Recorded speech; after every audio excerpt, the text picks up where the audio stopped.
పక్కన ఉండవు, Banjara hills jubilee hills లో కూడా ఉండవు, ఆ పక్కన ఉన్న బస్తీల్లో ఉంటాం. విజయవాడ గుంటూరు ఇప్పుడు బస్తీ లాంటి అమరావతికి, ఎందుకంటే అమరావతి జూబిలీ హిల్స్ మనకి, ఎందుకంటే అక్కడ అంతా కోట్లలో కదా ఇప్పటికే 4 కోట్ల రూపాయలు ఇప్పుడే ఉందంటే రేపు 10 కోట్లు 50 కోట్లు కావాలనుకుంటున్నారు కదా వాళ్ళు, హైటెక్ సిటీ టైప్ కావాలనుకుంటున్నారు కదా. అక్కడ హైటెక్ సిటీలో సామాన్యుడు ఎట్ట బతుకుతాడు, ఇతర ఏరియాల నుంచి వెళ్తానంటే కదా.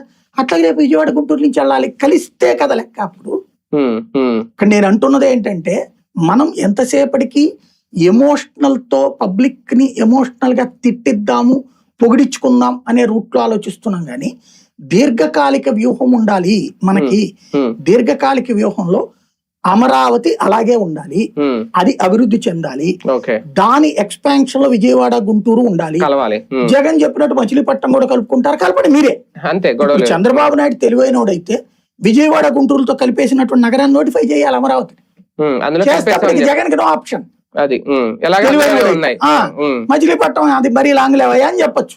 100 కిలోమీటర్లు 70 కిలోమీటర్ల దూరం ఉంటుంది విజయవాడని, ఇక్కడి నుంచి చూస్తే 100 కిలోమీటర్లు ఉంటది. అంటే అది అక్కడ మెదక్ లాంటిది, సిద్దిపేట లాంటిది, హైదరాబాద్. అంత దూరం ఎందుకు లేవయ్యా అనొచ్చు, తప్పు లేదు, దాంట్లో పెద్ద ప్రాబ్లం ఏం లేదు, పెద్ద లాస్ కూడా కాదు. ఈవెన్ మచిలీపట్నం వాళ్ళు కూడా అంత ఫీల్ అవుతారని నేను అనుకోను. విజయవాడ గుంటూరు తెనాలి మంగళగిరి ఈ సిఆర్డిఏ పరిధిని కలిపి కనుక నోటిఫై చేయకుండా 29 గ్రామాల రాజధాని అని మనం అలాగే ఉంచితే మాత్రం జగన్ కి కూడా ఆప్షన్ ఇచ్చినట్టు. జగన్మోహన్ రెడ్డి గారి ఆలోచన